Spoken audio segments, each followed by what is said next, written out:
Good morning, students. In today's video, I'll be dealing with Shakespeare's poem, The Seven Ages of Man, and I'll be taking up the last part of that poem. The last of ages, according to Shakespeare, is the stage just before death. That means it is the stage of dotage that leads to the finality of death. The speaker or Shakespeare calls it as the last scene of all. See, in the very beginning, he has said that all's the world a stage. So, in continuing in the same vein, he calls it the last scene of all, and it is the last stage in the life of a person in this stage of the world. Here we see a continuation of the metaphor developed in the former lines of the dialogue in this final section.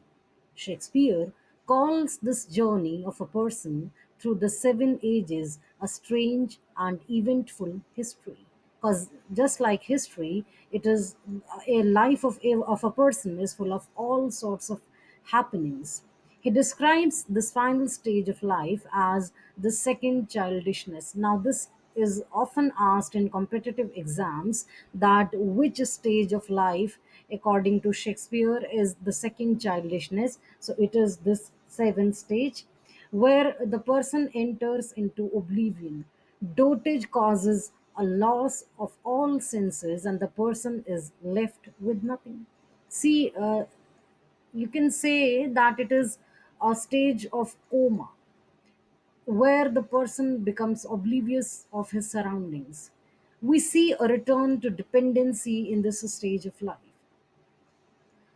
The final line is characteristic as it represents the negative aspect of life and can be related to biblical references. It is argued that Shakespeare chose the seven stages of life to mimic the biblical reference to the seven deadly sins.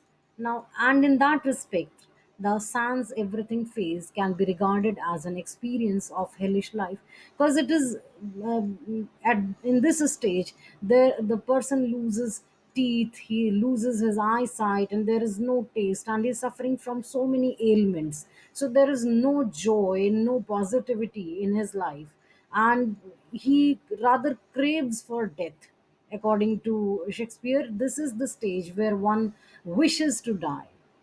So, in this way, we can say that Jack's soliloquy is a journey from infancy to infirmity through the seven ages of man, and in this way, Shakespeare has covered the age of a person or the process of aging of a human being, and these are the seven stages in which he has, you can say, pointed out the qualities of a person when he is in a particular stage. So, very beautifully, he has brought out the qualities of each stage. And with this, it is with this we just come to the end of the poem.